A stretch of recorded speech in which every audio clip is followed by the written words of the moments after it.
Today, I am very happy to be joined by very happy and very honored to be joined by the writer and director known for such projects as Hoodwinked, Escape from Planet Earth, VeggieTales, Fearless, and much, much more, Cory Edwards. It's an absolute pleasure to have you. Hey, it's a pleasure to be here. So I thought I'd just set the stage as a sort of why I got in touch with you, and then we can sort of set the ball rolling from there. So me and my girlfriend absolutely love Hoodwinked. Just a brilliant film. We both watched it growing up, and then sort of we just talked when we met. We just one of the things we bonded over. And so I just thought yeah, I don't know if that's sad or not, but we love it, and I just sort of thought it'd be a great coverage for a YouTube video, and I started to look up and read about your story. I just realized it was just a fascinating story. I wouldn't have expected a film like Hoodwink to have such an interesting story behind it, because to me, it went on to be this big, massive film, but it started with just you and your brother in just an apartment somewhere, just writing it in the late 90s. And so to go from there to this massive film, I just thought, wow, more people need to hear this story. So I guess you can just pick it up. If you think that's where the story starts, you can just pick it up and run with it from there. Yeah, well, that's a good start to my start on Hoodwinked. It's funny. A lot of us want to be filmmakers, and a lot of us want to make movies. And this business is crazy. It never happens the way you think it's going to happen. So that was kind of the genesis of Hoodwinked, is unexpected. But you've heard right. It's my brother and I were both working. We had a production company together, and we were just working in commercials and music videos and just client work, whatever we could get. But our dream was to make movies. And my brother had already directed a film that went to Sundance, and that was a big boost for us. But we couldn't quite get the next thing going. And one of our investors on our Sundance film he was just interested in the next project, and he'd only put, $5-6 grand into our independent film that we did. And so I had been working in animation out of college. I've grown up drawing cartoons and worked at other animation studios in my summers in college. So we put a lot of scripts in front of this investor that we knew in San Francisco, and they were all live action, kind of indie, late 90s kind of indie style, crime thriller kind of comedies. And but then we showed him, just as proof that we can finish things, we showed him a direct to video robot adventure I made with another small company here in the US called Wobots, with a W. Okay. Get out there and try to find it. Okay. And I'm not being sarcastic. I would love for you to get out there and try to find it, because I love it. But it's a crazy comedy for kids, and it's a kid and a gang of robots. And so we showed him this DVD. We said, look, we also did animation. And that's when we really got his attention. And so then he said, I would be interested in investing in an animated film. And so we figured, well, we made this 45-minute thing for $800,000. We're like, we can probably make a whole movie for $1 million. Okay. And we were, I think a lot of times your big creative leaps in life are when you are too naive to know it can't be done. Right. And so we were too naive to know it can't be done. And it was more than just $1 million and we can make an animated movie. Because we started learning things about what resolution you need for a movie screen, and the advancements that were happening in computer animation. And I know that's what you talk about a lot. I think the industry was just on the cusp of enough technology in the hands of just new people to the industry, and people just out of art school, and people just learning what Maya software can do. So it was right at this crest where Pixar had made stuff like Toy Story. We knew it was possible.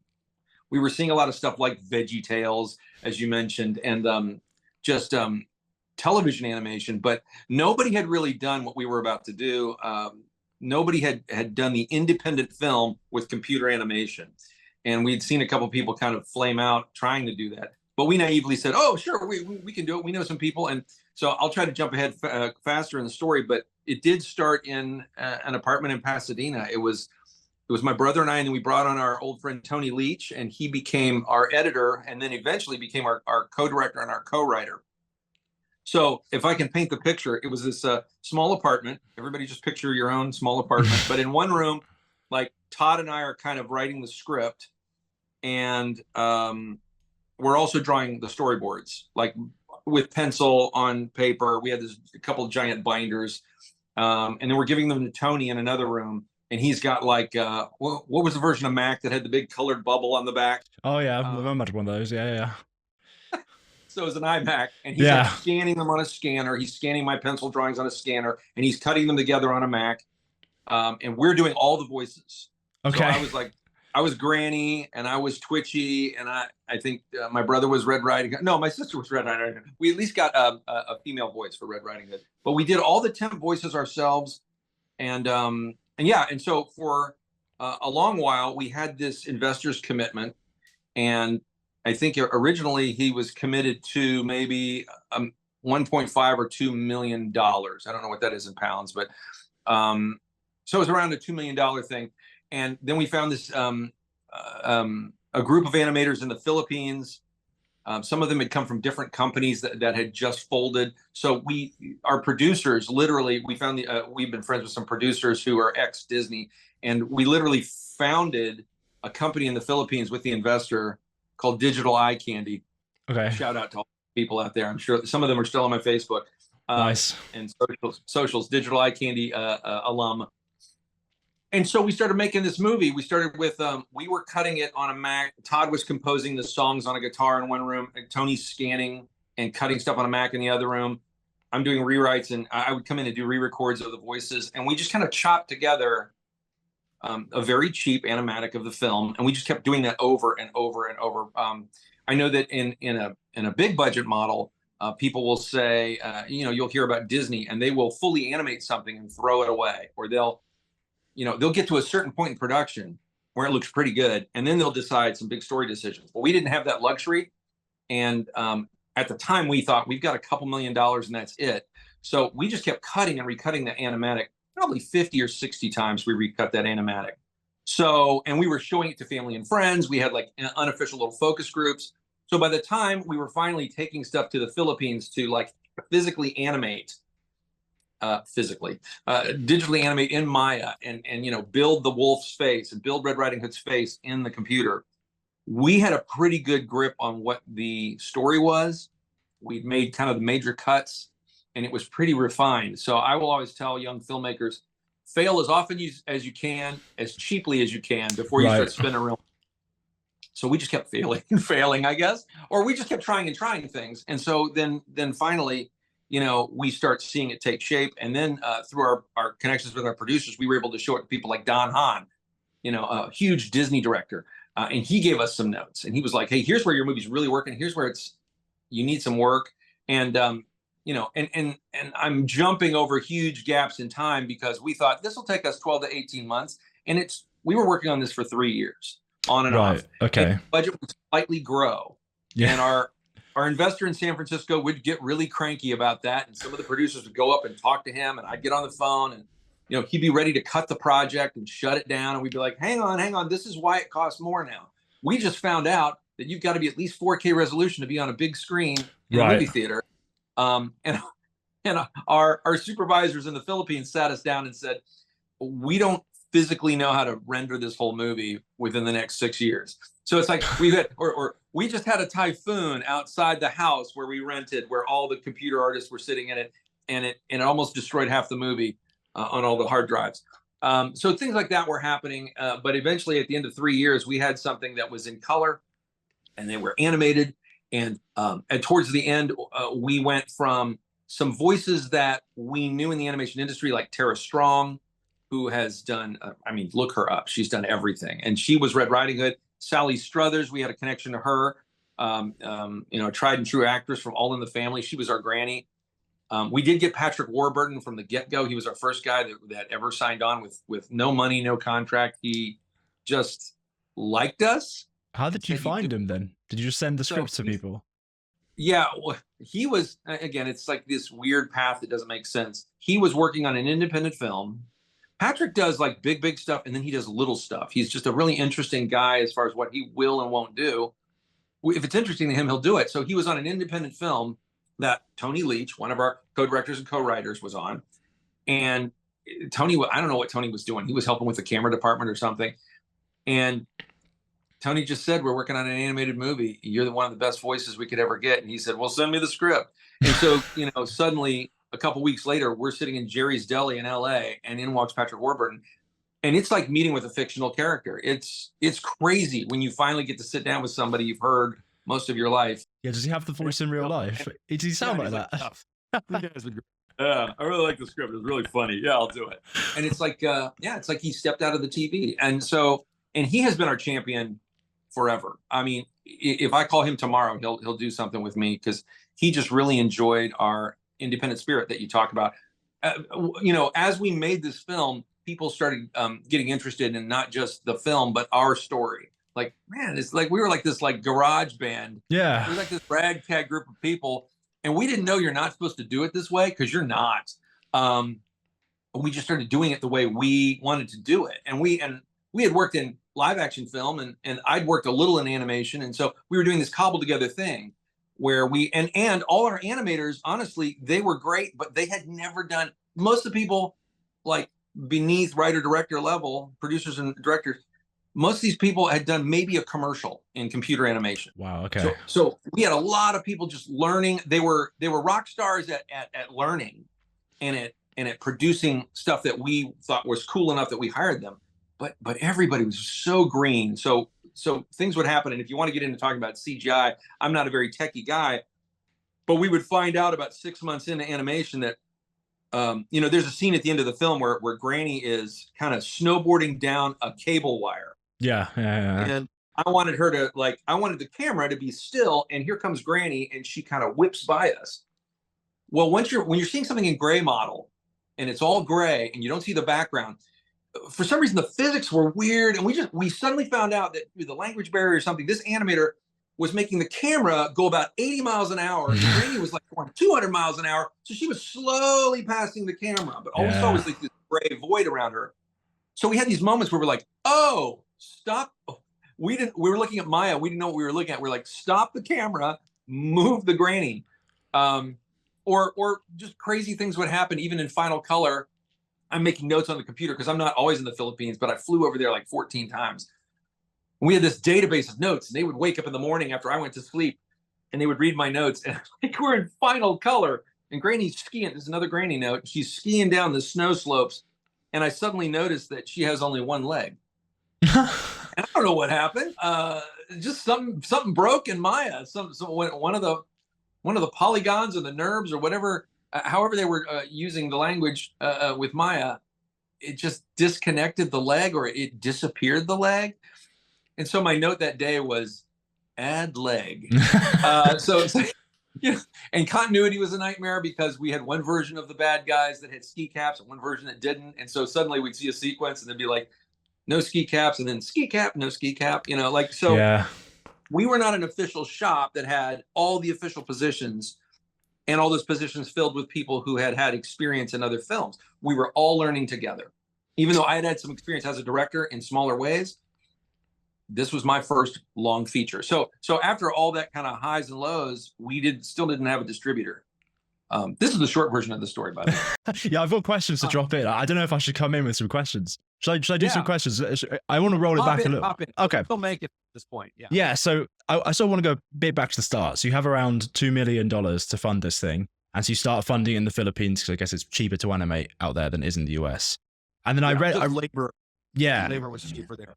And I sort of read a thing online, which I found really fascinating, which is you or your brother said this was basically the first draft of the movie because you had no time or no money to like keep changing stuff. So basically once something was done, that was it. Is that kind of the case? Well, I think once we got to the fully rendered color version, yes. There was no more opportunity. That shot was locked out, basically. Yeah. Yes. Well, but when you say draft, I mean, like, it was like the 100th draft to the script, the 50th draft to the animatic, as I said. So once we get to like animation, that's I think at the tail end of the process, when the Weinstein company got involved, they brought in an editor, and they worked with us and said, hey, we think we can snip out 6 minutes of this film. So they cut little ends of scenes, but that was it. There was no, as Disney does, there's no throwing out entire scenes. Okay. If the scene wasn't working, we would add a new voiceover or we'd recut it. But like every piece of footage was so valuable to us that yes, Okay. use whatever we finished. Yeah. Okay, because like with you guys being in the US and having to fly to the Philippines, that must have been terrifying every time you had to go back home. Like, oh god, like this is now the final thing. Once I leave here for I don't know months, and then you have. Is there months in between your travels? Like, how did that work? Having to Well, operate from abroad, that and you was also the mentioned beauty the language barrier, which must have been mad. Yeah. Well, the beauty of having three people working on it as directors, I was a director, and then we decided, Todd was my co-writer. He really needs to be my co-director. And then Tony, who is also a writer and came on and punched up some scenes. We were like, Tony really needs to be another co-writer and he needs to be another co-director. So now we have this three-headed monster. So whenever I'm not there, one of them is there. So we were in full rotation. Somebody was always there, sometimes two of us. And we all were really mind melding. We all knew that we were making, we all knew what movie we were making, the tone of the comedy. So I would do kind of a final sign off on a shot or a line reading with a character. And I was there for all the actors. So once you have your radio play of your actors delivering the comedy and the beats you want, and it's cut together in kind of the speed you want, that's a really great ground level that kind of locks in your tone, like how fast are the jokes coming and all that stuff. So yeah, everybody was always in the Philippines. So there was never a feeling of, I mean, there's certain feelings of being out of control on every movie, but there was never a feeling of we don't know what's going on. There was constantly somebody there from the US. And it's when I say it was made in the Philippines and people hear that, it's not like when like The Simpsons boxes up kind of a certain amount of pre-work and they ship it to, a foreign shore for a studio. We were always there. We were always interactive. We were going out to lunch with these artists. We were sleeping in beds upstairs in the house. So it was Camp Hoodwinked, and we were always there. So it was very intensely interactive, to the point where I felt like kind of the movie never left me for 3 years. You wake up in the morning and there's a note. You check your email. There's a note about somebody's hair. Right. Okay. It's always there. Yeah. Yeah. Okay. And like when you think of it now, like with online working and stuff, you think, oh, the Philippines, easy peasy. But that was the days when you couldn't send a file, you couldn't send a video across the internet barely, could you, in those days? So how was that? Would you just get pictures, or would you just have to? I would get I think I could receive video that is about the size that people watch on their phone. Okay. Or like right. You're seeing what viewers may be seeing now, this little thumbnail of me, maybe a slightly bigger than the thumbnail, so I could at least see how the character was moving across the frame. Right. And watch their face. It was crude though. It was really crude. I think we've come a long way, obviously. Yeah. Okay, yeah. So just to roll it back even further then. So sort of how did you come up with the idea of the story of Hoodwinked? And then how did that sort of go like, okay, we'll make that CGI. How does sort of it all link together? Then we'll take that to the Philippines. Like, how did it go from just a little egg to sort of growing up, Yeah. What's interesting is I tell the story and now we know the end of the story. We know how everything happened, but there was never a point in the journey of this movie where we said, then we'll make it in CGI. Right. Then we'll go to the Philippines. Then we'll sell it to the strip. We were like, I think we can do it this way. We would know like 2 steps ahead of us. It was a crazy way to make a movie, but I will say we kind of ran through, once we found out this investor didn't want to do any live action movies, he wanted to do an animated film. We kind of didn't have one ready to go. Okay. I didn't wake up one morning and say, I have to make a movie about Red Riding Hood. The movie just kind of found us. So the opportunity found us. We had this opportunity with this guy who is willing to pay for an animated movie. We're like, oh my gosh. Well, then he said, I'll give you guys a month to pitch me something. Okay. Is that tight, a month? I'm like, huh? Is a month tight, or is a month more than enough time? Or you're like, oh crap, a month? That's a good amount of time. Okay. So much of this business goes so slowly. I'm like, yeah, we'll have you something in a month. Okay. I think a lot of times if somebody tells you, hey, can you pitch this movie in 2 weeks? You go, yes. And you just get it ready. Okay. Yeah. Okay. Right. But he did give us the mandate. The investor said, I want you to take something that has previous awareness. Like Disney, he was an older gentleman, and he said, Disney used to just take old stories that everybody already knew, like Cinderella or Pinocchio, and make those. So let's find an old fairy tale and make your funny version of it. Right. And so we kind of thought about every fairy tale is kind of taken. Everything's been done. And then we said, well, Red Riding Hood is very universal. And as I researched, it's like there are cultures around the world that tell this story. And sometimes the wolf is a bear, and sometimes the wolf is a troll. But it is the cautionary tale of a girl in the woods trying to get to her her grandmother or her aunt, and it's like, so okay, this is a universal story. This is one that might work, but it's like you can tell that story in 5 minutes, 10 minutes. It's like that's not a minute story. It's such a simple story. And then I remember the day that my brother Todd called me, and we had just seen movies. This is late 90s, early 2000s. So we were still devouring movies like Pulp Fiction, Run Lola Run, and you know, non-linear storytelling had not come to anything in family films. I don't know that it does much now. Okay. Now audiences are more sophisticated, but you know, even kids popping in their favorite DVD and hopping around to their favorite scenes out of order, or the MCU, the Marvel universe is like, hey, this film actually takes place before these other two. Yeah. That kind of thinking was barely happening 20 years ago. Yeah. Okay. So when my brother called me one day and said, hey, what if we did this like Pulp Fiction or Run Lola Run? What if we told the story of Red Riding Hood like a crime story, and the cops show up and they take statements, and he kind of like all in one moment spelled out like, what if we tell the story 4 times from 4 points of view from the 4 characters? And I was like, I got excited. And I think that as a filmmaker, if it's a movie you want to see, that gives you the steam to make it through 3 years of hell. So you're like, that's a movie that I want to see. And so I was driven by that from that moment on, like, we got to make this. This is so awesome. If we come close to making a movie the way that is suddenly popping into my head, this will be great. So we got excited. I think the investor pretty much understood it. And then we used that pop-up book, just a storybook, flipping backwards again, so that even the youngest understand. When you read a story to a kid at night and they say, read it again, they know as you flip those pages, you're going back to the beginning. So we tried to come up with some visual motif that's like, we're going back to the beginning, not a rewind on video, or, you know, or I guess now you would have like you'd have like a status bar at the bottom from your streamer. Oh, yeah. And you'd see the status bar go right to the beginning. But I think a book is so fundamental. And so I got excited of like, well, there's never been a kid's film like this. And so then that got the ball rolling to where we pretty quickly charted out, well, what would be the most unexpected day that each one of these characters would have? Yeah, okay, that's the beauty of it, really. Somebody said on a critical review years later, well, another granny who's an extreme sports enthusiast or who's an action star. I'm like, really? Another one? Yeah, I couldn't. Because we were like, you know, at the time we were like, what's the craziest thing that this sickly old grandma could be doing? Oh, she's secretly competing in extreme sports. Or what's, you know, the virile, burly, manly woodsman, what's the most unexpected version of him? Is that he's an idiot and he's an actor, and that was a costume.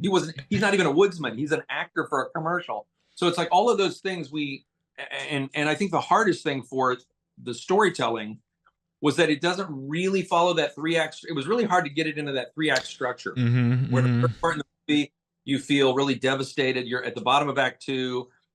There's a betrayal. So that whole part where Red says to Granny, you know, you lied to me. You know, we kind of really came up with that very late in the story process, because we thought we can't just tell 4 stories and then end it. Yeah. Okay. So there's this betrayal between Granny and Red, and then they repair the relationship. So that's kind of a 3-act structure kind of feeling.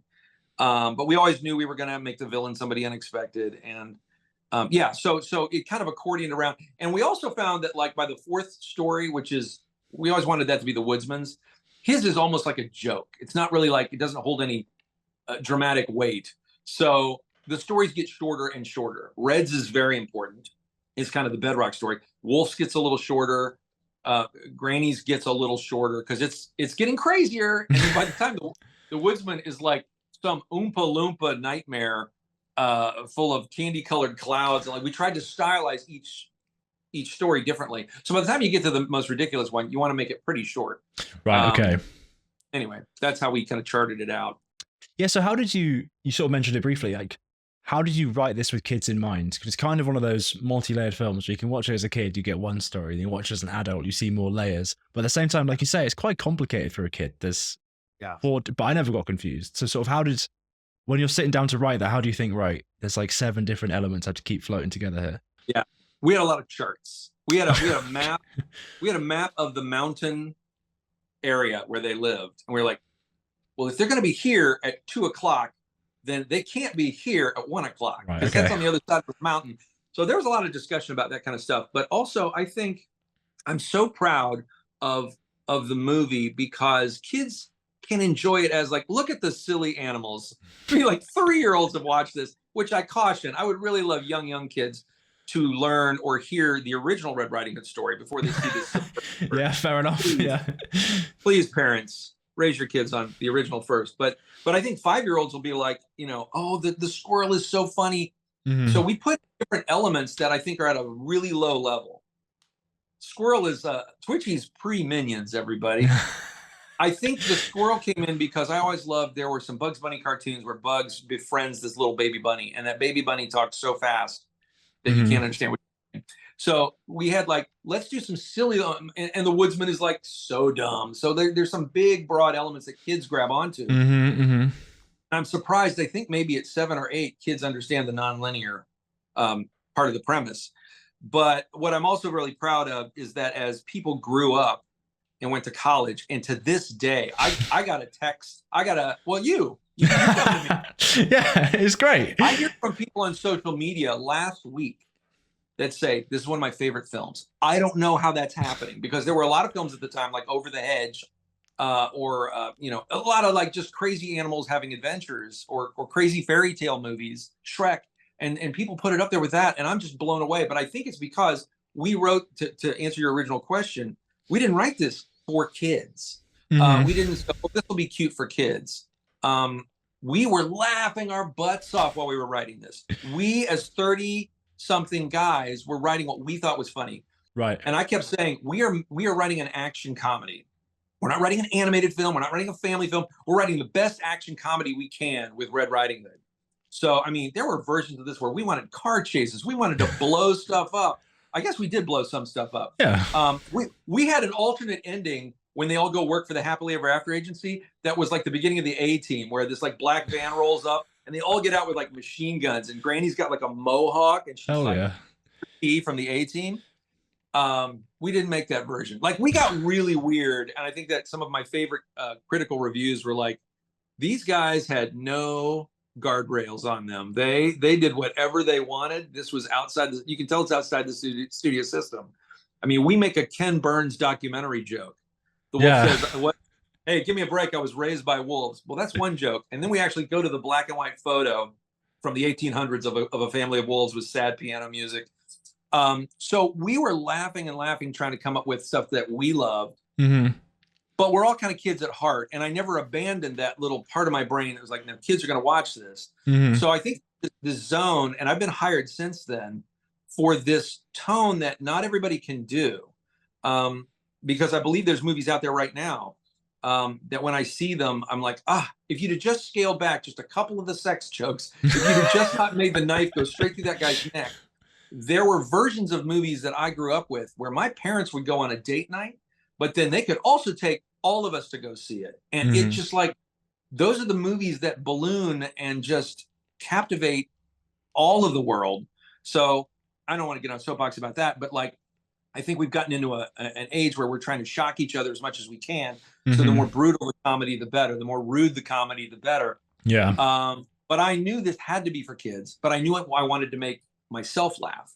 So there's this zone you get in, and that's why I got hired for VeggieTales a lot. If people know VeggieTales, is that we're not pandering to kids. We're not talking down to kids, and I never do. I just want to make myself laugh. I told you these were going to be long answers. No, these are good. These are great answers. These are fantastic. Okay, so yeah, you actually mentioned it briefly there. You I read somewhere that you had basically unlimited freedom, just like, at least in the writing process, to kind of do what you want.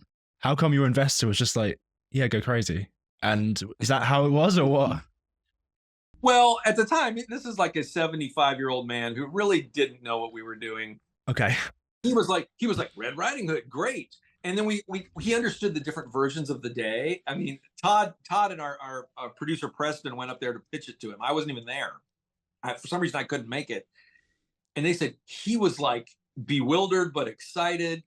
We had to keep reminding him, no, it's the same day, Okay. But there were moments where he got a little irritable, and he's like, I don't understand what's going on. I don't understand why you need this extra money. Like, it went from $2 million to $5 million to $8 million. Then it got reported at $20 million, and people online are like, what did they do with all this money? I'm like, oh, because we didn't have it. Right. Okay. It got to $8 million, and we probably made about $2 million worth of mistakes, I can admit. Nice. but I think that's indie filmmaking. Yeah, for sure. But I think that as it got bigger, new elements came in. Like when Patrick Warburton got involved, then we said, oh my gosh, who else can we get? And then when Tom Kenny got involved, the voice of SpongeBob SquarePants, a lot of these people are just looking for work. They're looking for interesting projects. And if we can pay them SAG rates, they'll do it. They're not rock stars. I mean, I think that there are a lot of voiceover people that are rock stars. And we can get into later that we ended up recasting with some movie stars once the distributor got involved. But so as those things started to happen, we had to make bigger deals with bigger people. And when we suddenly, our producer, Sue B. Montgomery, she was like, I know some people up at Skywalker Sound. Let me see if I can get us to do our sound mix there. Wow. And they came down on their rate, and we went and raised a little more money from our annoyed investor. And we're like, he's like, why this extra $500,000 or whatever it was? And we're like, or $70,000. We're like, because this is the top sound company in the world. These are Academy Award winners. So suddenly we had people that were working on Jurassic Park and stuff, and now they're doing our movie. Like they're pulling up on the sound library when that redwood tree rolls after the woodsman. That is a rumble that comes from Jurassic Park. Hell yeah. That they just pull the sound library. But it's not just what they have in their library, but that they know how to bring that sound. You know, it's like when you listen to a song on the radio versus one you made in GarageBand. Like they're just people that are special people that know how to do this with the technology. And it was an amazing, you know, I could talk an hour about my time at Skywalker Ranch, but those kind of things started happening so that the budget got a little bigger and our expectations got a little higher. And we suddenly thought maybe we won't be handing out DVDs on street corners when this is done. Maybe we won't be selling this on our own website. Maybe this will actually go to theaters. I mean, and so just it became beyond our wildest dreams as far as like it actually coming out in theaters. It was just, so when people talk about the quality, and I know your show talks about, you know, CGI textures and how CGI is integrated into stuff, we know. We know the CGI is rough. Yeah. Guys, when you get online and tell me how awful the animation looks, we know. It was the best we could do at the time with what the stuff we had. But I still stand by the comedy, the faces, the character designs. I still feel really good about a lot of it. But, you know, are the grass textures great? No, they're not. Well, this is sort of why I wanted to talk to you, really, because Hoodwinked has this reputation of like not looking great, but it stands on its merit of the writing and the performance and the direction. Like it's so good that it stands on its own merit. If that makes sense. It's very yeah. Appreciate it. So that was, you also touched on something. You also touched on something I wanted to ask you, which was when you were writing this, it was you alone and your brother for sort of 3 years before you actually started getting to animation and stuff. No, like a year, and then Tony got involved, and then for maybe a year we were all working on the script and recording it. But you sort of didn't. The other 2 years we're trying to figure out the animation and trying to technically get it done. So how long were you sat there without a distributor, thinking like, where are we going with this? Like, you know, was there ever a moment? Okay. Yeah, most of the time. I'd say so. Flash forward to like 2.5 years into this process. You know, people start asking us at holidays, you go home to your families and they're like, so when is this thing going to be done? And my joke would be, well, we have a tentative date of never. Okay. Right. You know, that's how it started to feel. And we showed it. We had connections. We had an agent. Our producers brought on an agent. We went to Cannes Film Festival with it and shopped it around. We got some international interest, but there was not that big, you know, domestic distributor yet. And we showed it to everybody. We showed it to DreamWorks. We showed it to Sony. You know, I mean, just name a studio. We showed it to someone in their very new animation division. Because again, let me take you back in time to everybody did not have an animation division. Yeah. Which, like, a lot of them popped up in the early 2000s. A lot of them have died, but a lot of studios were just starting to get into the animation game. So none of them wanted to pick up this indie film. They were all developing their own stuff in-house. And I mean, I'll be honest, you know, the animation, even at the time, looked a little rough. It looked like this diamond in the rough indie film. It was, but it started to get a lot of fans around town. And really the reaction we would usually get is, oh my gosh, man, I love your film. Great job. Good luck with that. Bye. Okay. You go, bye. Okay, wow. I know this because I was in the screening. Jeffrey Katzenberg was sitting in the third row of the DreamWorks screening room, and we were all sitting in the back. Well, who's Jeffrey Katzenberg? He left about 20 minutes into it. Oh, He just got up and left. He was a busy man, and he just leaned into us and said, "Looks great, guys. Good luck with that." And he left. Looks great. okay. And I think if anybody's seen Hoodwinked, if you leave Hoodwinked in the first 20 minutes, you don't get the movie. Yeah. You're not even understand what's going on till about halfway through the movie. You're like, oh, I see. So anyway, so we showed it to everybody, and it was literally, we were shaking our heads like, I don't know what to do. Do we just sell this ourselves? And then the Weinstein company called, and it was just somebody, we started getting fans around town. So somebody told the Weinstein company, and this was at a time, it's funny because we're on the other side now, the Weinstein company disappearing. But at the time, Miramax had just been sold to Disney.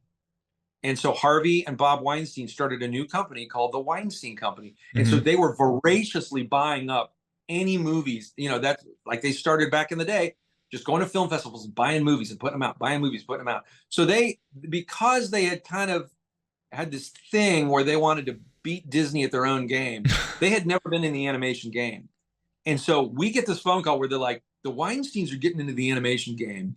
They want to see your movie. And within 2 weeks, we had a deal on the table that we were signing. Wow. It happened very fast. So after like months of like, I don't know if anybody's going to take this, they were like, we want it.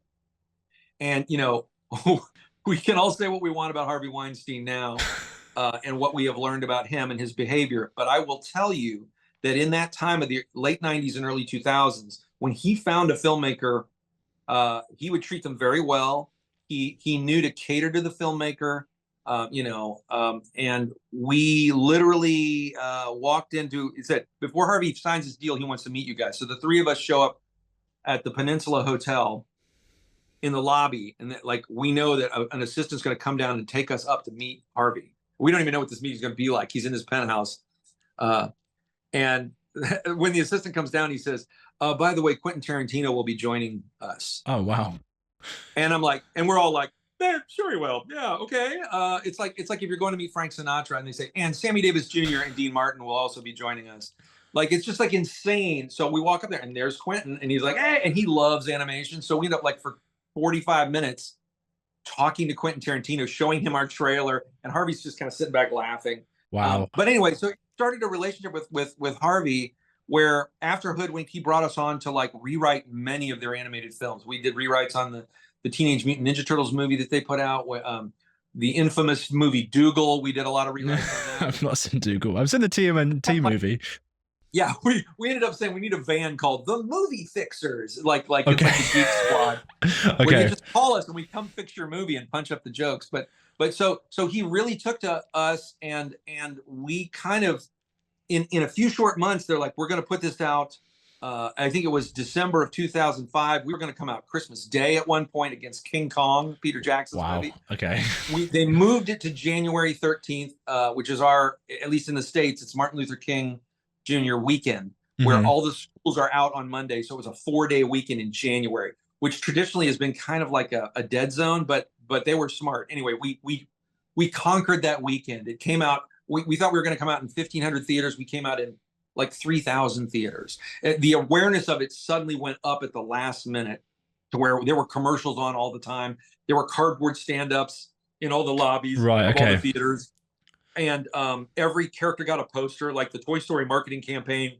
They really rolled it out for us. And they kept us involved in the process. They would show us posters, and we would say, I don't like that one, but I like that one. They came up with the logo that you all know on the poster, big red. Their company, the Weinstein company, did all that, and they kept us involved where we were pitching them stuff, they were pitching us stuff. I have funny stories about that I don't have time to tell, but they kept us involved. And also, when they picked it up, that was the moment when the recasting began. And I think a lot of people have questions about that. I don't know if you probably have a question about that. There was somewhere else I wanted to go before we got to that, which was more so. It was more so. What does a distributor do when they get the film? So, what state was the film in when you were looking for a distributor, and then what did they provide, and sort of how did that make everything grow, like voice cast and stuff like that? For people out there who are making their own films, that it is the crucial missing last piece of the puzzle that is so difficult to get. At the front end, it's difficult to get the money. But once you get the money to make the film, I would say we were playing a deadly game that many independent films play, where you have the money to make the film, but you don't know how it's going to come out into the world, whether that's a streamer, whether it's the theaters.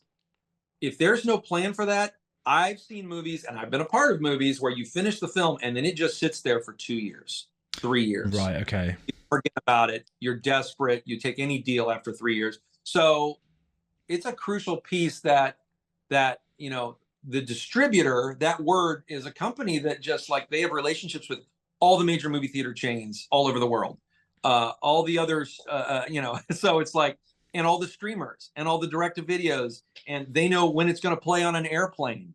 Okay, right, okay. When it's going to go to Cartoon Network, Disney Channel, whatever. There is this chain, there's this life cycle of a movie that a distributor is very savvy about, and their executives have all the relationships with those people that none of the filmmakers do. And it's not that they're gatekeeping it. It's just like, that's too much to think about. My hat's off to an indie filmmaker who also works out all the distributor deals or puts together their own mini streamer or studio. Wow. It's okay. just a whole other side of the film's life that once I'm done making my baby, I like give my baby to this distributor and they give it to the world. And that can go a lot of ways. That can go a lot of ways. You can get a really bad distributor with, because that comes with how much is your film going to be marketed? How much is the average person even going to know about your film? And that has changed over the years of like, and what happened with our distributor is that Harvey Weinstein, he convinced our investor to put up some of the P&A. That's called the prints and advertising. So my investor went from investing in an $8 million movie to also investing in all of the marketing campaign and all of the distribution costs. So good job, Harvey. But that doesn't, what you expect from a distributor is for them to pay for all of that. So you suddenly become a partner. And that's why a lot of distributors and studios, they'll own a part of your film. You end up fighting for even owning a piece of your own movie because they come with this giant machine that puts it out. So our investor wanted to keep a lot of that to himself, but that meant he put a lot more of his money in, which made him a lot crankier. Let me just say that diplomatically as I can. Right, but he made the decision, but that's what a distributor does. And we were glad that they did what they did. The Weinsteins, as I say, they're a hugely problematic name now and a problematic company. But at the time, they treated our tiny film like Toy Story. And all of a sudden, 2 weeks before, everybody knew about it at Christmas. Everybody was talking about going to see it. So how was that for you then? I remember the day I went to see, I think it was Zorro with Antonio Banderas, or maybe it was the Mask of Zorro, because our trailer was screening before it. Wow. And we sat in the dark and listened to people react to our trailer. And it is like open mic night for movies when the trailers play. You can hear people, whether they like it, whether they don't, they go, dumb, shout it out. And I heard all these mumbles of like, they had, again, the Weinstein Company, their people cut together a great trailer and people started mumbling and you could just tell people were going to go see it. And that just was beyond our wildest dreams. Yeah. So. Okay. Yeah. So how did it feel like you were becoming a bit of a rock star? You know what I mean? Like, oh, wow, we're going up, like how did that feel suddenly? Yeah. Suddenly all your hard work was paying off. Yeah. A brilliant 2 weeks. They sent us on a US press tour and a UK press tour. Wow. So I was over there in your neck of the woods getting on a train. My wife came with me and we, like for 2 weeks, we were just whistle stopping all over the UK, then all over the US. And I would screen it for families and kids and answer questions afterwards. It was a whirlwind tour for several months and it was very exciting. And we had 2 premieres in the US. We had one in New York where some of the stars showed up. Anne Hathaway showed up to that one, Glenn Close. And then we had a premiere in LA a couple weeks later, and Patrick Warburton and Anthony Anderson and some of the other cast that were only LA. So I don't even know if that happens where you have 2 premieres. And so it was a very special time.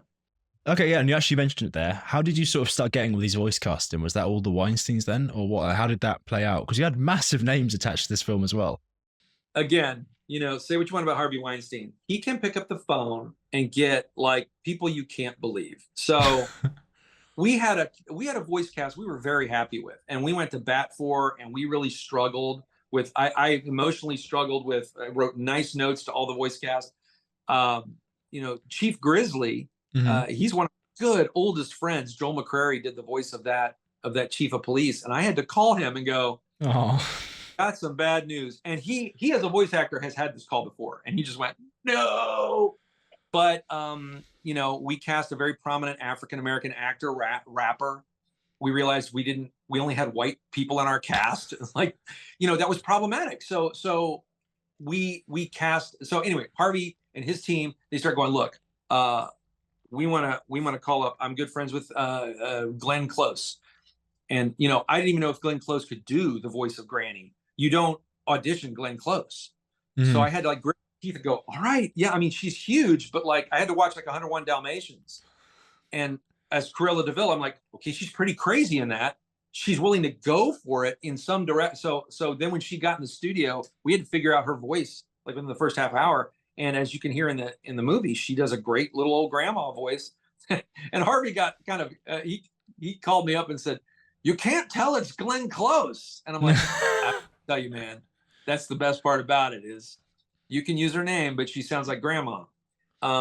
And then Anne Hathaway was another one. Like she did our movie months before she was going to shoot The Devil Wears Prada. Okay. So months before she became Anne Hathaway, like she was an up and comer from The Princess Diaries. And we were like, yeah, she'll work. And now she's like, Academy Award nominated. So that started happening when the Weinsteins came on, and it's a double-edged sword because I felt really loyal to our original cast. I felt great about our cast. And at a certain point, the recasting got so crazy that I finally had to say, can we just stop? We have like 6 major names now. They were trying to recast like the Lizard, the Lizard right, director. Yeah. Spike Lee or Quentin Tarantino to do the voice, or Martin Scorsese. Like Harvey was literally trying to get a famous director to do the voice of the Lizard. That's kind of a good idea though, but yeah. Yeah, but it stopped at, you know, and the only reason I survived as the voice of Twitchy is because you really can't understand me.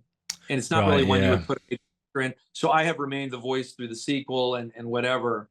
But yeah, it was a real negotiation. It almost became a runaway train as far as the casting. Everybody was being recast from the smallest characters. Okay, yeah. So yeah, I had a question to ask that just left my brain. So it'll probably pop in next time we're talking, but I want to jump back somewhere else then. To get into sort of more the technical side then. How was it making animated film on sort of 2004, 2003 hardware? Like, let's make a whole film. Just, I assume from nothing, no research and development, no tech in the Philippines, like you say, with a team of fairly fresh animators. Because there's more to making a film than just animators as well. You need lighters, modelers, character developers. So how did that go? Real learning process. We ended up bringing in some ringers, some people who did have a lot of experience, but it was later in the, like even experience in arranging the pipeline. That's when I learned, man, you got to know that you have a good pipeline to move all of your data. You've got your creative people, your technical people, and then it moves down this pipeline that you've got to know what you're lighting. And like we had people lighting this film where like 20 lights in one scene, and we're going to turn all the lights on. And then like we had a very experienced person come in and say, you need 3 lights in this scene. And, you know, or just how much texture you pack into one person's face. And really to go back, you had said, how was this even CGI? If I had my way, I wanted this to be a stop motion animated movie. That's cool. When we came up with the idea of you take something quaint and cute and childlike, and then you add the police and you add sarcasm and you add like, you know, grown up stuff to it. It's very funny to see stop motion animated. I wanted it to look like, you know, like the Rankin Bass style stop motion holiday films that we grew up with, like the holiday specials, like Rudolph the Red-Nosed Reindeer. I thought, wouldn't it be funny if the cops were like these little stop motion animated cops? And so we looked at, well, we didn't have connections there. We had a lot of connections in the computer animated world and in the standard animation world. And so we looked at a lot of, like, there was a commercial for Coca-Cola where they had done something with a lens where the sets looked really small. They looked miniature because of the lenses they were using. The depth of field was very limited, so things would drop off out of focus really quickly. So I don't know how successful we really were at the end, but like you will see the kitchen table and all the interrogation scenes, the texture is really beefed up. It's really big. Because we wanted it, we were trying to make it look like miniature sets with miniature stop motion characters. And that's why the wolf, we had this negotiation where we arrived in kind of this uncanny middle, I think. But I wanted the wolf, I wanted you to see seams on all the necks. Like Red Riding, okay, little wooden plasticine doll with like replacement mouths. And that freaked the producers out. And they Okay. were like, once we, and maybe rightly so, they said, once we put this on a huge screen, you're going to want real fur on the wolf. You're not going to want it to look like felt. I don't know. You know, when I saw what they did with the Trolls movies at DreamWorks and everything looks like felt and it's really big textures, I love that stuff. I mean, why are we doing animation if we're going to try to make all the grass look photoreal and all the fur look photoreal? That's boring to me. And a little weird sometimes. So we kind of danced around like making them look like stop motion characters. I think you can see in the wolf, you can see sections of him that look like built. But there's enough detail that when you get this close to the wolf, you see fur, you see irises in their eyes. All of that got negotiated. Like, should there be reflections in Red Riding Hood's eyes, like actual white reflections from a light source, or should it be a painted white dot on the side of her eye? Okay, yeah. Somebody handcrafted her. So it was. I think we ended up saying it is a light source, but we pinned it to her eye, so it's always in the same place. This magical light source that's always reflected right there on her eye. Okay. So we did some 2D cheats on 3D things, and some stop motion cheats on some CGI things. That's cool. Answer that. Okay. Yeah, but technically, I just learned so much on that film, and I can talk the talk as I'm doing now. This is about the max of what I know. What is possible? I did learn. I remember Brad Bird saying, you know, you can blow up a building in a CGI film, but grab somebody's shirt. Whoa. This is like launching the space shuttle right here. Right. Okay. Or when I would go to see the Shrek sequels after we made Hoodwinked, and I see Donkey standing in the rain and his fur is dripping wet, I'm like, now you guys are just showing off. That is just like, I know what it takes to compute that. Anyway, so you will see a lot of our film. There's a lot of cheats where if somebody reaches down to even grab a prop, they're grabbing it off camera and then they come back. It's almost like back up with it already in their hand because animation took time, or the fingers kept penetrating through the geometry of the cup. So sometimes we can get it right, and sometimes we're like, you know what? Let's just cut away, and when we cut back, she's already got the cup in her hand. Okay, that's really cool. Yeah, I think even at the highest level, even at Pixar level, there are cheats happening all the time. Of course. Yeah. I remember Monsters Incorporated, I think they get on a bus and they were like, we just showed them peeking through the windows of the bus because we didn't want to build the inside of the bus. There you go. So you make those decisions all the time. Right. Okay. For budget reasons too. Yeah, that's something I wanted to get into actually. Sort of, was the writing limited by the budget, or was it kind of, we'll do what we want and then we'll just figure it out? Because there's an avalanche, there's a whole crowd of people, there's fur, there's grass. I thought like this is a lot for a small budget movie. Yeah, well, we were lucky we didn't have to translate this to 3D. The 3D craze came a few years later. Right. Okay. Because if we had to translate it into 3D, we did a lot of 2D cheats. A lot of what I understand are called cards. I don't know if they're still called that. So when there's the crowd at the rock concert, when Granny's doing her extreme sports, there's this crowd, and we were told how insane that was. And we built 3 or 4 kind of extras who, you'll see a lot of goats in this movie. You'll see a lot of sheep and deer, because they're all very generic humanoid, and then we can mix them. Okay. But in the rock concert, those are all 2D cards. So they would animate somebody rocking out, but then they'd flatten them, and apparently that data was not as much data. So then it's almost like a bunch of little index cards, a bunch of little playing cards that we're only photographing from that angle. If the camera was ever to swivel to the side of that rock concert, you would see a bunch of like thin paper playing cards, but they're all animated and they're all moving. So that really works. Or there's a lot of matte paintings in the far distance. There's a lot of mountains that are 2D mountains. They are not built from 3D geometry. A lot of that stuff. So that was how we got away with, and that was in bringing in experts later in the process, halfway through the process. Some of our supervisors came from Disney or Pixar, some ex-Disney and Pixar people that at least could help our inexperienced people say, hey, look, we got to do some things here, or you're never going to finish this film. Okay. So, you know, every character you see on camera close up is a 3D model, but the further back they get in the background, they start losing detail, and some of them might not even be 3D. So that's how we did that. But again, when you mentioned the avalanche or an explosion, those kind of particle animation things, even back then in 2005, those were plug and play. Those there were things that they're like, oh, that's no problem. We'll we'll do like there's a shot where Granny's surfing in a montage, and she kind of goes through a half pipe, and that water looks beautiful. Like some stuff doesn't look good in Hoodwinked, but that surfing scene looks great, and it's just because water and snow, that stuff had started to really advance. So there's some stuff that we really benefited from, but we were at the right time at the right place to benefit from that. People had just started to discover that you could do this on an indie level. And it hadn't been done before. Okay. So when you're then writing Escape from Planet Earth, sort of 5 or 6 years later, you suddenly like freedom, you know, is it like I could write what I want, you know, I have all this money. How does that sort of change?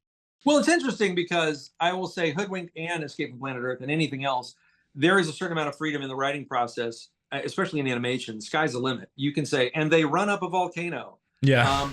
You don't have to go scout that location and build that volcano on a soundstage. So there is a certain amount of freedom when you're writing. Sky's the limit. But animation has limits in their budget and time, just like live action. So I've learned that in years to come after Hoodwinked. It's whether you have $5 million or $30 million, you pretty quickly start divvying that money up, and you do have to say, okay, like in Escape from Planet Earth, you know, and I didn't direct that movie, and Tony and I wrote it together, and Tony directed it at the beginning of its period of time. But when we were writing it, yeah, we weren't worried about that stuff. But at a certain point, right before you go into production, I mean, when you watch Escape from Planet Earth, most of that takes place in the jail cells. Most of that takes if you watch a lower budget animated film, start looking at how many sets they return to.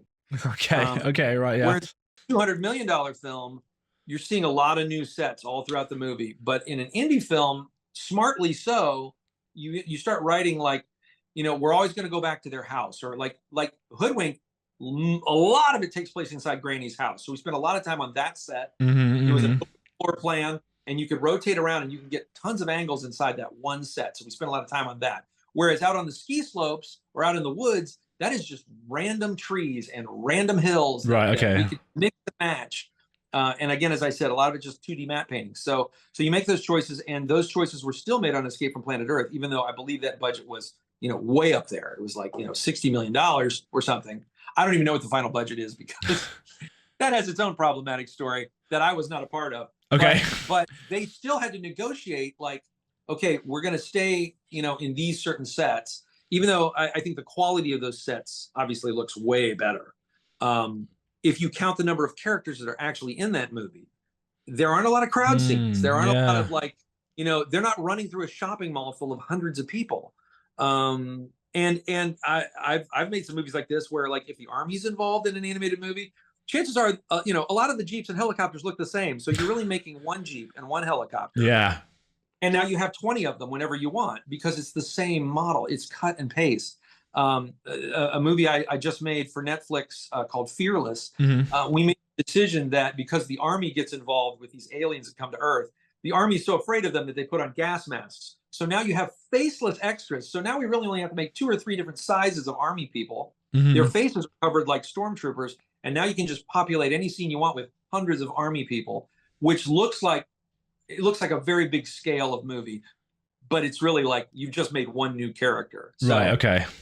Those are the decisions that you don't make at a certain point when you're writing. You want sky's the limit when you're writing, but we all have to be real at some point and go, okay, the budget they're going to be willing to go for here is this. And that's when you kind of get back into a kind of a rewrite mode and you scale down a little bit, or you scale smart. Right. Okay. Okay. So, did the fact that Hoodwink is kind of the same story 4 times really help with the budget? And was that a lucky accident, or was that on purpose? We thought so. I mean, it did help. It did help. But we were like, when we first came up with the concept, we did think budget-wise, we were like, this is great. We will build, like, let's say The Wolf meets Red Riding Hood for the first time. We thought, we will build that set, and that's it. And we will go to it like, that's like 15, 20 minutes of the movie where we just keep going back and we just keep using the same set. And that'll save us so much money. Well, then I will go to my comment about, like, I'm sorry to say, the inexperience of the crew. And we found out way too late in the production that they just kept rebuilding that set over and over. So the second or third time you see Red Riding Hood meet the Wolf, they were starting from scratch again. And they were, so some things we we couldn't get in front of in time. We're like, guys, it's the same scene. Or every time you see them in the, we built one sky, whatever you call that, a cable car. That cable car that a lot of stuff happens in. They just kept rebuilding where it was. They kept setting it in new places because different artists were working on it and they weren't talking to each other. Okay. So they'd use a different mountain and they'd use different snow-covered trees. And we're like, guys, please, let's all get together and share assets. And it's also problematic because you're like, those trees in that scene look different than those trees. So there was a lot of learning process there. So to answer your question, yes, it did save us some money, but not as much as it should have. Right. Okay. If we did it again, we would be a little more mindful of everybody talking to each other. Yeah, I assume the language barrier played a problem working in the Philippines. So did you sort of have to have translators and people like that, or? Well, we benefited from, everybody spoke Tagalog there, but they were all very English savvy. I think when I say language barriers, some of these young people, they're all in their 20s. Some of them spoke better English than others. Right. They all did speak English. But there was also, there was kind of a language thing where I would sometimes have to talk slower, or I would have to give my direction a couple different ways. I would literally sit beside them at their workstation. We would talk through it and I'd act it out and videotape myself like it, so several different ways. The other barrier we had was, I guess I'll call it a culture barrier, that we had a significant amount of this movie that takes place in snow. There's a snowball fight, there's ski scenes. And in the Philippines, some of these people had never been in snow. Okay. Yeah. They'd never seen snow in movies. So they were looking at movies of like a ski scene from a James Bond movie, like how the snow reacts, how it flies off of a ski. So sometimes they were making snowballs and I was like, that doesn't look like a snowball, because they had never made a snowball. Yeah, fair enough. Yeah. Very warm country. So there were those things, but they had been educated on a certain amount of American movies. So we would always kind of go to American movies that Thank God. seen. Yeah. Okay. Yeah, and Hoodwinked is a lot about playing with tropes. Yeah. So when we're playing with a trope like Granny's, her sweat drips off her nose, which is kind of an homage to Mission Impossible, but also kind of an homage to Spider-Man when a little drop of blood drips off. Mm-hmm. It's a trope that's happened in a couple of movies. We all know this. Now we're all talking the same language. Right. Okay. Yeah, that makes sense. But also, I will point this out because maybe this is an interesting thing technically, that the people that work solely in the digital realm, like in Maya, I think they have infinite numbers of lenses and apertures. They have infinite numbers of camera setups they can do because it's digital. Yeah. But my brother and I and Tony, we were coming from practical, physical camera world. So we would say, we would literally write on the storyboard, dolly in with a wide lens. And they didn't know what that meant. They were like, they were picking their lenses. So there were like so many different lenses being used. And we finally had to have this, like, you might not realize it when you watch a movie, but if the lens just keeps changing in every other shot, you want to set up your scene where like all the close-ups are going to be on this 50 millimeter lens, so that you just feel like there's a consistency because you have many animators working on many different shots. That's another thing that everybody had to start talking to each other. But we also had kind of this one-day film class where we even made a little chart of like, this is what a dolly shot is. And this is what a zoom is. Okay. Some of these people did not know the difference. They were like, we're making the subject bigger in the camera. We're moving closer to the subject. Like, well, you can do that a couple, so a dolly feels physically very different. Right, okay. We're used to putting a camera on tracks. So we had to like explain it and even draw it so that they could simulate in the digital world a zoom or a dolly, this lens versus that lens. And we even made a list of, here are the only lenses you're allowed to use. Right. So that you're not just kind of wildly dialing things up and down. Yeah, as a guy who's come from tech land, that is all new information to me, relatively speaking. Like, I've never really considered all the different camera moves and how the lens should work in relation to all of that. So I would have made this exact same mistakes, Well, again, if you're working in VFX, where you're taking a digital element, you're incorporating it into live action film, you also have to know, like, how did they shoot this? What lens were they on? Well, someone just gives me the lens usually. So I'm like, oh, okay, cool. But if you just said, film that, I wouldn't think, oh, what lens did they use? I just wouldn't go through. As a director, I am not a fan. In early CGI movies, there was this like excitement to move the camera between two slices of bread in the toaster. You know what I'm talking about? Because you have all this freedom. Yeah, or like Okay. there's a bullet hole in the window of the car, and we're gonna move through the bullet hole. If a camera can't really do it, if a crew couldn't have really shot it, I don't do it. Okay. Because I think that we intuitively feel. I think it's cool. Well, we've all seen cool shots like that, but I think you kind of start to disengage with the movie because you're like, none of this is really real. So I think that most recent VFX work and even CGI animation, Wall-E introduced us, and what's the Penguin movie? Surf's Up. Great movie. Camera lens flares and like adjusting the focus at the last minute makes you feel like this is a real thing. And I think that's really important, even when working in computer animation. Okay, no, for sure. I remembered my question from earlier, by the way, which was when you got all these big name casts on, that was towards the 11th hour of the film, or was that sort of? So did they have to match the facial performance animated for the old actors, and how did that go down? Yes, they did, and they hated it. Yeah, I bet they did. Yeah, they did. That's called ADR, and sometimes an actor come in and ADR their own performance. Yeah, but that was very unfortunate. What you want is you want your actors to get on the mic and just say the words any way they want and try it a bunch of different ways. But once we had Anne Hathaway, it was in color. It was a finished film. Yeah. It was like she was going in to do Kung Fu movie dubbing. So you are watching the lips and you're trying to bring something interesting to how you say it. And man, it was like we had handcuffed her, and she was very frustrated. I think a lot of the people that are used to being on camera, and also just rightly so, being actors who create their performance from scratch, it is a very frustrating process. And there are some people that can do it like that, and there's some people that, it is death.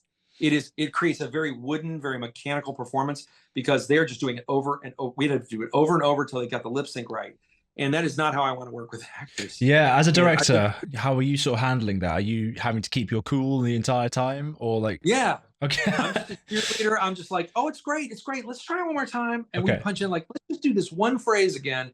And sometimes it was like my sound editor had to just like get me on the headset and go, look, it's good enough. I'll get into Pro Tools. I'll stretch this vowel. I'll shorten this pause. We can make it work. Because the actor is getting so frustrated, we're entering the point of diminishing returns. Okay. So, yeah. But I will say, I'm so fortunate that like Patrick Warburton's performance as the Wolf, he was there from the beginning. So his stops and starts, the way he does things was animated to that. And it was so great. Or Benji Gaither, my good friend Benji Gaither, who does the voice of Japheth the goat. In the second movie, Hoodwinked 2, the movie which should not be named, which we can talk about, not made by the original team of creators. Benji told me he was brought in at the last minute. They did a temp voice of the goat, so somebody else did the scatting. Try to scat sing over someone else's animation. Yeah, the performance is not the same. It's just not the same. So you will see some people are very mechanical. Andy Dick is the voice of Boingo the Bunny. He gave us the funniest ad libs, and that's what we animated to. And that's why his character is so funny, because he was allowed to be loose and be weird and just blurt things out. And we animated to that. That is the best version of what you get. But when you get big movie stars that are going to promote your movie, I can't say no to Glenn Close and Anne Hathaway. Of course not. So we got to make it work. But an interesting thing, we brought in for the chief of police, we brought in Exhibit, rapper Exhibit with an X. And because he's a rapper, something about the rhythm, he could nail it. He could nail it way better than Anne Hathaway. Okay. He would listen to it a couple of times. He'd listen to Joel, the previous guy's voice on that line and go, I got it. And then he would just drop it in. Because I think he works in a world of rhythms, and just like somehow it worked. So I thought that was very interesting. But that's how that whole process went. Yeah. Okay. No. That is really interesting. Do you want to talk about Hoodwinked too? do you? I can talk about it. The director, I think, is a great guy, Mike Disa, and he did the best job he possibly could. It's weird when you get handed somebody else's blueprint and just say, go do it. I will say this. I find it interesting that on Hoodwinked 1, we were allowed to do whatever we wanted. We did it with the way we wanted to do it. We were kind of freestyling. Hoodwinked 2 was done the way it's supposed to be done. Interesting. With a much bigger, totally different animation company, somewhere in Canada, I think. I will say this, the original writers and directors and some of the producers, we were all supposed to be partners in the back end of the first movie. That, you know, I'll just be diplomatic and say, when the final contracts were drawn up, when the final you know, film started getting finished, we were left out of a lot of the participation of the benefits of that movie financially. Right. Okay.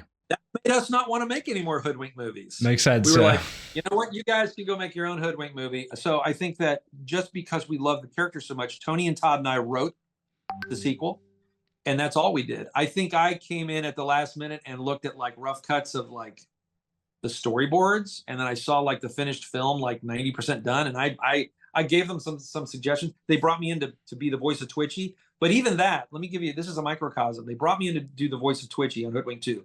I didn't know anything about how they're making the movie, and I came in and I said, hey, just so you guys know, the way I do the voice is I do kind of a bad Joe Pesci impression. I kind of just talk like this and I punch certain words. And I said, and then in Pro Tools, you take that up to, you speed that up 50%. That's all you need to do. You don't take the pitch up, you just speed up the Pro Tools. And they were like, okay, we'll take it from here. And then they did something different. And so even kids will come up to me and go, Twitchy and Hoodwink 2 sounds different. He does. And he does. He does sound different. You can understand him. Here's the way we made the stew in the first one, and they didn't really want to listen to us. And once we had left, they said, we'll take it from here. You will also see all the characters have very elastic, fleshy faces. They don't look like motion characters. So it's like, I have a phrase, you direct it or you don't. If you're a writer, director, there are some movies you're just a writer on. That's what so that on that movie, I was just a writer. And it was just like, I did not direct that movie. And I'm not making any judgment call on anybody, but it was one of the biggest bombs of the year. It has made no money. I just think it somewhere we lost the charm, because I think the people that made the first one just you know, we had a certain way that we did it, and also we had a certain way that we were making each other laugh. And the second one was like, here's a script, let's just make it. Let's make it, and choices creatively were made that I wouldn't have made. But you either direct it or you don't, and I didn't. And so that's no slam on Mike Disa, the director, because he and I sat down and I tried to download with him and I tried to, you know, make nice with him. And so we're good. I don't have any beef with anybody. I just find it interesting that, you know, I think this would happen on any movie. If you hand over the basic ingredients of the first movie to somebody else to make the sequel, you're going to get a very different movie. Or I would love if ever anybody had the money to give the same script to 3 different filmmakers, it would be fascinating to see what happens. Because there's a million choices that get made once it leaves the script. So that was Hoodwink 2. It has a very different tone. I don't really encourage a lot of people to see it because it's not my vision. Right. Okay. But it still has some great characters that we love, like Hansel and Gretel, and voiced by Amy Poehler and Bill Hader. I never got to meet them. Oh wow. But I did meet Bill Hader. I got to meet Bill, and that was great. But like, yeah, so there's some funny moments in Hoodwink too. But it's. I will let people make their own judgments, and they have that. It's just very different. Yeah. Them first. Yeah, that's for sure. Okay, I'll leave it. We can move on from that, so you can stay out of trouble. I just want to mute something real quick. My computer's making noises at me, and it's going to go into the recording. So I'm just going to close something real quick. There we go. Okay, we're back. Okay, I have a few more technical questions. Then I don't want to take up too much of your time, so we can start to wrap it up after that.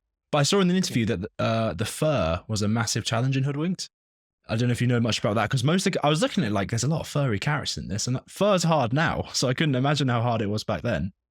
Yeah. I remember, I think when Yoda was in his early stages of becoming a digital character. Oh gosh, help me with the name of the guy who was the head of effects at Lucasfilm. But he said, John Knoll? Fur and hair, it's like imagine combing your hair in the dark. Okay. And then you wait like 12 hours, and then you turn the light on and like, does my hair look good? So yes. Yeah. That's a good. Yeah. Yeah. So the early versions of hair and fur, it was on our film too. There were certain programs and plugins and code that could make fur but it was that hit or miss. I mean, the wolf, it would get weird. We would think we had it figured out, and I'm not a technical person, but I will tell you, yeah, we had some weird stuff happening with fur, or suddenly, Red Riding Hood has like this geometry just sticking out of her hair, and a lot of discussions about, sometimes I think if you can stylize your movie, that comes down to stylizing the hair or the fur. You'll see stuff that like looks like paint strokes, or it looks like carved clay in the fur, or Red Riding Hood's hair, we carved a certain shape, and then instead of her having 10,000 hairs on her head, or a million hairs on her head, she has 50,000, whatever. We scaled it way down to where she has like 2,000 hairs on her head, which means it's a piece of sculpture with just a few pieces of hair laid over top of it, which is a more stylized stop motion, whatever, version of her hair. So we had a lot of discussions about ways to get around that, but the first answer is yes. Right. And okay. we made a lot of decisions about, like, I think Japheth is a hairy character, but the fact that he has very short hair really helped us out. Okay. He's not a lot of bushy stuff. Like, his beard is, again, a carved piece of geometry with very short hair on top of it. And that helped. Oh, so was there ever a point where you sat down and sort of went, oh shit, we made everyone furry? Like, why do we choose animals? Was there a conversation like that? I think like, no, like, we were like, you know what? Well, it's a real interesting kind of Muppets. We talked about the Muppets, or we talked about Bugs Bunny's world, where Bugs Bunny can go to the grocery store and interact with people, and nobody goes, oh my gosh, a talking rabbit. It's just, so the people animals thing was very interchangeable.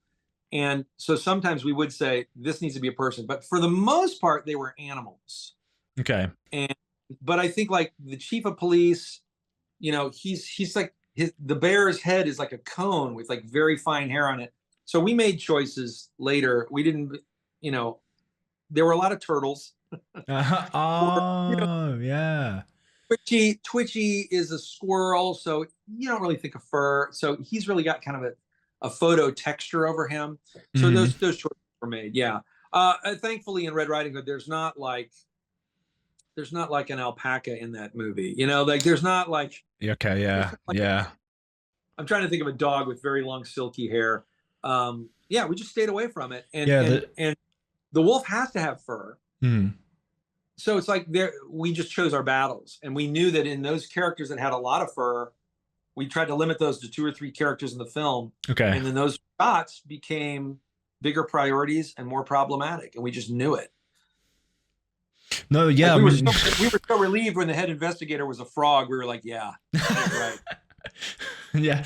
Okay. No, that's really, yeah. And another technical question I had as well was about sort of stuff like just day-night cycles. Like, was that really hard? Like, this shot's in the day, this shot's in the night. I assume that was a whole learning curve as well, or did that just work? Yeah, not really. I mean, you're still setting lights.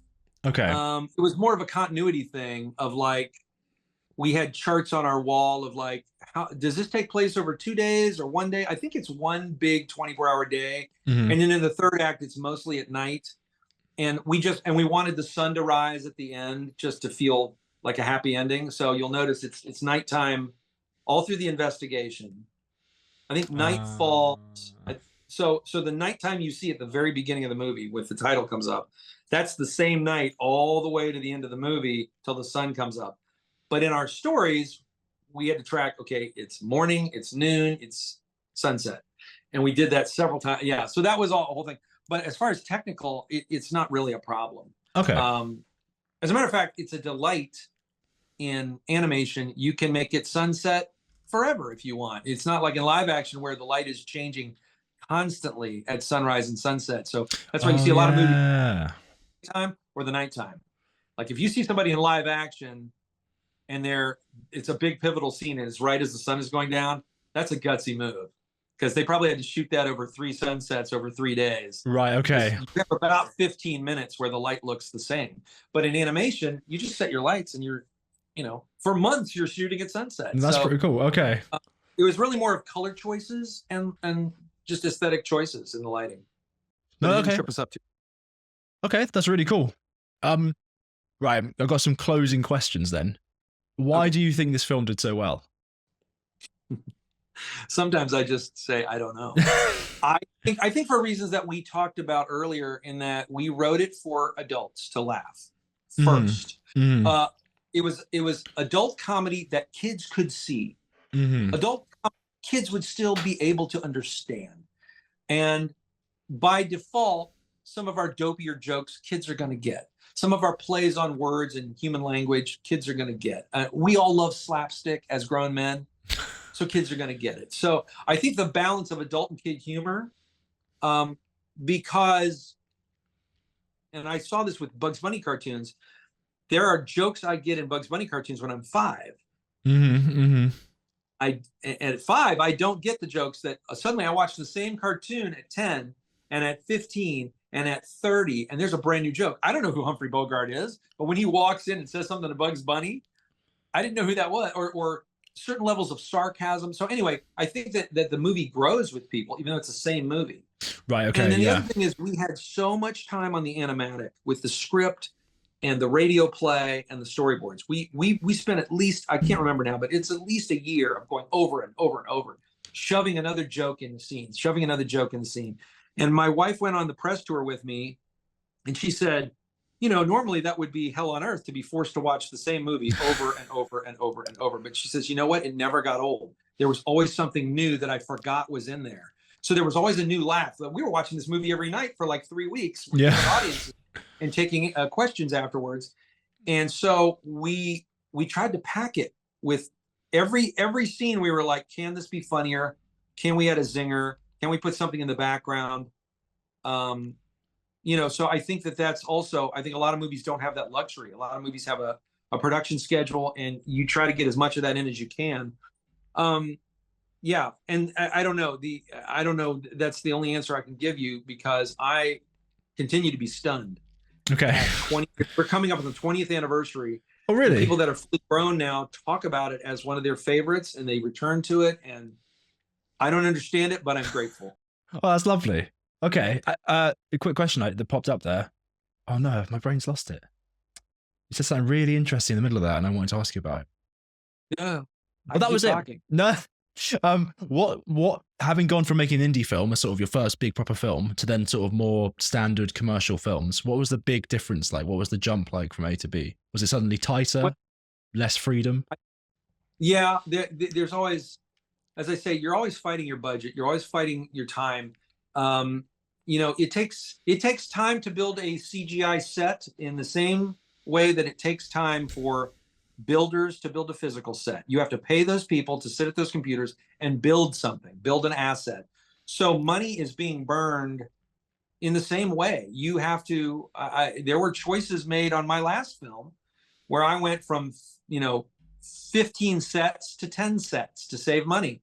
And in my same independent film head, I've had enough experiences in independent film that I know the tricks to do. Like, let's make this one set, but it's such an interesting set that when you look this way, we'll do two scenes here. When you look this way, oh, it actually looks like the jail cell. Okay. We're going to just redress it. Like literally the way you would do in an independent live action film, I would geometrically make a set that we could redress a couple different ways. Okay. Okay. On my last film, Fearless, that I mentioned, we had a planet where my production designer is also very savvy in this. Kevin Conrad, he built several different pieces of just chunks of rock that we could turn the geometry and penetrate the ground, turn the geometry, penetrate the ground. It's the same rocks. Okay. Okay. Mixing them up. And so if you have that independent film mentality and you don't have $200 million, then you don't build infinite rock landscape. You build 3 or 4 chunky rocks, and you know how you're going to, you just know the sandbox you're playing in. Okay. So even on a $30 million or $15 million movie, we're still making those choices. I'm still looking at a spreadsheet of props, and I know I have 50 props in this movie. Can I make 2 jokes with this one prop? Okay. Instead of making 2 props for 2 jokes. So as a writer, it helps me as a writer. It helps me as a director. I still use independent film tricks. God willing, if I'm handed a $150 million movie, I think I will still stretch that money further than somebody who's never done what I've done. Right. Okay. I think that I have ways to stretch that money. But the benefit is that as your budgets grow, and as I work with people that have more experience, their experience saves me money too. And it is a great relief to not have to do all the jobs. I was the storyboard artist. I was the character designer. At times I was helping, Todd's the songwriter, but I also wrote some songs. And it is really great to just do 1 or 2 jobs and focus on doing those well. And then other people come in that have way more experience than I do in lighting, in production design, and in camera, where to set the camera. I was setting all the cameras myself in Hoodwinked. Right. Okay. Wow. In my last film, I had a guy who's so experienced because all he does is sets cameras. All he does is sets lenses. So I will say, I think I want this. And he says, you know what I think you really want is this. And I'm like, oh, I do want that. So that is the benefit of as the budgets go up. So I'll say I'm still using independent film tricks, but I am surrounded by people with so much more skill.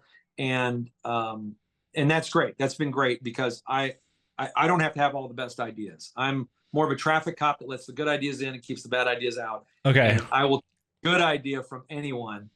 And you get surrounded by better and better ideas because you're working with people who have had more and more experience on more and more movies. And that's been a great benefit.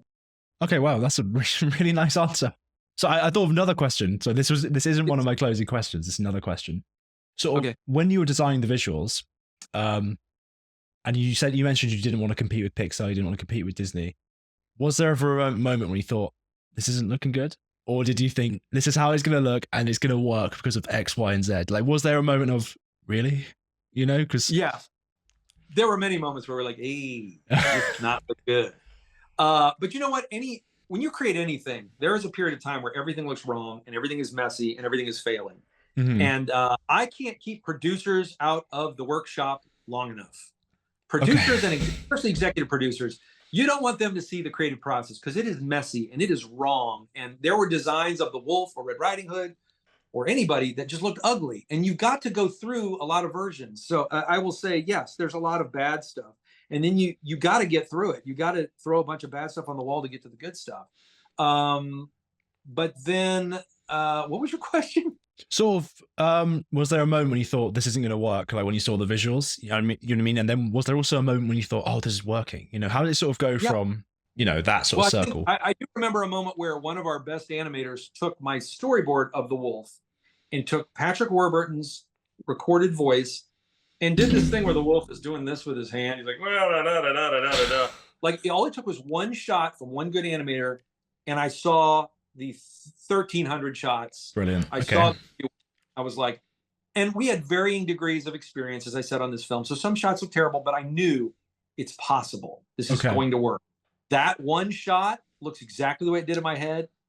That character is going to be funny. And the other, I don't remember what I was going to say. I kept giving this one sermon over and over again to our crew and our producers. And it was basically, I know there are more expensive, better looking films out there. When we were making it, we knew we couldn't compete with Pixar. I said, let's come up with a style and a look that we can do. But also I knew that we had listened to the script enough and we had read it to each other enough that I knew we had charming characters. And my sermon was Kermit the Frog versus Howard the Duck. Mm-hmm. Mm-hmm. Or I would say Kermit the Frog versus Jar Jar Binks. Okay. Well, Howard the Duck, when it came out, was the most advanced animatronics of its time. Mm-hmm. There's a lot of people that hate that guy. Jar Jar Binks, he was a milestone. He was a groundbreaking CGI character, but kind of annoying. Yeah. And there are some people now that have come around to Jar Jar, but man, people hated him for a while. And Kermit the Frog, you can literally see the seams on his head. You know he's made of felt. You can see the wires on his hands. He's clearly a puppet. One of the most beloved characters of all time. So it's about, are you writing a charming character? Do you have a charming voice? Is it a charming performance? And all the technicalities of how that is executed, we can all agree or disagree. I like that CGI. I don't like that CGI. But I think that if the character is charming, the essence of the character, the voice of the character, the lines they're speaking, if they are a charming character, that is going to leapfrog you. Frog reference. Nice. That's going to leapfrog you over a lot of shortcomings technically. Okay. That's my answer there. No, that's a brilliant answer. An incredibly long one. No. These are all great answers. Okay. Back to my questions. Right. Would you recommend getting into writing directing to people as a career? Well, listen. If you love it as much as I love it, yes, but you Okay. have to love it. Right. Okay. You have to love it in that if you have to work at Starbucks or McDonald's for a while and shoot movies on the weekend, you will. Okay. You have to love it enough that if nobody paid you to do it, you'd still do it, because there will be times where nobody will pay you, or somebody will forget to pay you, or somebody will not pay you what you're worth, and you live at the poverty level while you make your movie. You just have to love it, because there are way easier ways to make money. There are many more easier. There are much easier ways to create things. Be a painter. Write a novel, and you'd never have to like shoot it. You know, like paper's cheap. So I always say writing is a great way to get into creating movies. Just start writing, because paper's cheap. Okay. But you know, and if you're overwhelmed by becoming a writer director, just make short films. Start with the smallest version of what you can make, and make that, and it will teach you how to make bigger things. So I would recommend it if you just love it, if you love movies, but you got to love them pretty hard, because it's a hard life. Okay. You kind of also answered my other question there, which was like, how would you recommend people get into this now? Because you must see a lot of people coming up trying to get in. Sort of, what would be your advice to those sorts of people? I always tell people, make stuff. Okay. Whatever you want to do. If you want to be a DJ, a songwriter, if you want to be an actor, filmmaker, make stuff. And if you want to write the great American novel, start with a 5-page short story and write 10 of those. Okay. Start with shooting short films with your friends out in the park. Make 5 or 10 of those. You're going to know what you want to do, and then spend a whole summer making a 40-minute film. You know, so don't just say, I'm going to make a feature film first. Fail a lot at small versions of what you want to make, and just start making stuff. Don't worry about how do I get an agent? How do I get into film festivals? How do I get into the Nichols Fellowship for Screenwriters? Just start writing. Just start shooting. Just start acting with your friends. Put on a play at your school. That will teach you so much. I directed a comedy variety show in college. And it taught me, I will say, a lot of what I do today is because I had that experience. It wasn't about my college classes in filmmaking, and I did take those too. I took some broadcasting classes. I took some film classes, but putting together a gang of people to put on a show for no money, that also taught me a world of what I still use today in managing people, in motivating people, in putting a lot of pieces together to create one thing. So just start making stuff. And I think, and that will also be stuff that people will see. So agent may contact you. We also live in a world that I didn't live in, where you can have your own YouTube channel and you can put out a short film every month if you want, and the entire world can see it. I did not grow up with it. So there's never been a better time to use a phone and a computer, and you have that distribution system, you have that camera system. It'll get better, but that's a great start that I didn't have. I was shooting on Super 8 cameras and showing my films to 10 friends in the neighborhood. Okay, yeah, for sure. Actually, yeah, something in terms of writing scripts, I watched an interview with Guillermo del Toro where he said he wrote 40 scripts, but only ever made like 10 movies. Is that sort of the case where you have to just keep writing scripts and eventually one gets picked up kind of thing? You make another one. Is that how it sort of goes? Okay. Yeah, I have about 20 scripts that I've written so far. You just keep writing. I think that, like when I'm waiting for, when you're attached to direct a movie, you could wait a couple of years before they actually pull the trigger. So when I'm waiting for something to happen, I'm waiting for all these other people and all this money to be available to me. I start writing something new. So I'm always writing something new. I'm always working on something. I'm always writing let me just write a couple paragraphs. It's a Friday afternoon. I'll write a couple of paragraphs on a brand new idea. And it's very satisfying because I have control over them. Or I'm a comedian too. So I'll be like, I'm going to take my phone and go out and shoot a short. And I'll shoot like a 1-minute short and put it on Instagram.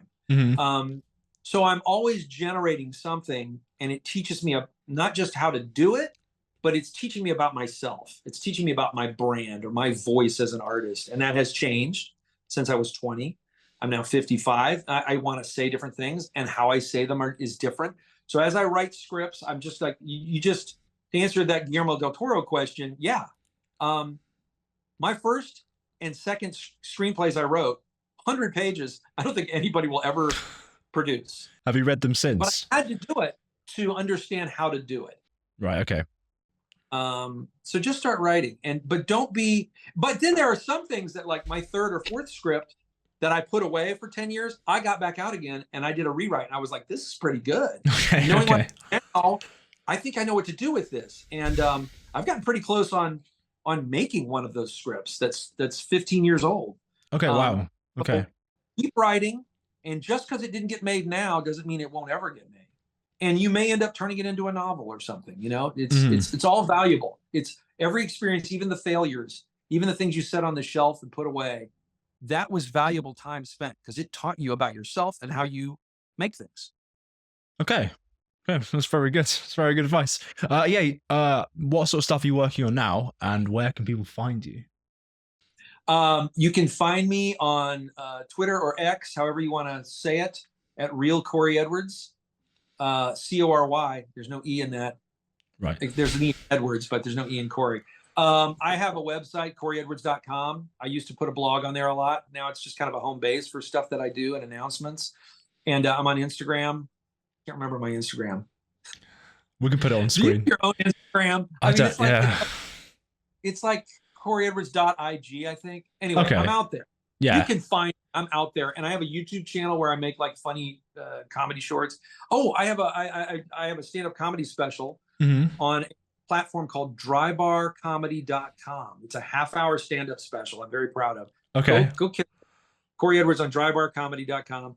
And then what I'm working on now is I'm very close to a green light on a couple of animated projects, and I'm about to direct a live-action Christmas movie. Oh, nice.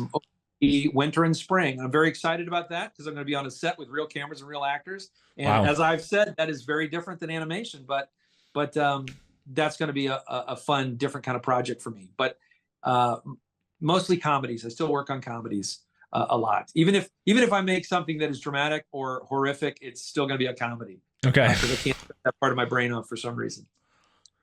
You can see the last thing I wrote was a Woody Woodpecker movie on Netflix called Woody Woodpecker Goes to Camp. That came out this past year. Okay. Sick. It's several people wrote on it, but I wrote on it, and it's good for 10-year-olds. Okay. Awesome. All right. Brilliant. Well, thank you very much for coming on and talk about this. This was fascinating stuff. And it's, I don't know, you said you don't interview a lot, but it was a great interview. Oh, I was winging it, but thanks very much. You're good to talk to. Yeah, it was enjoyable, and I hope this benefits anyone. Yeah. There's some really interesting stuff in here.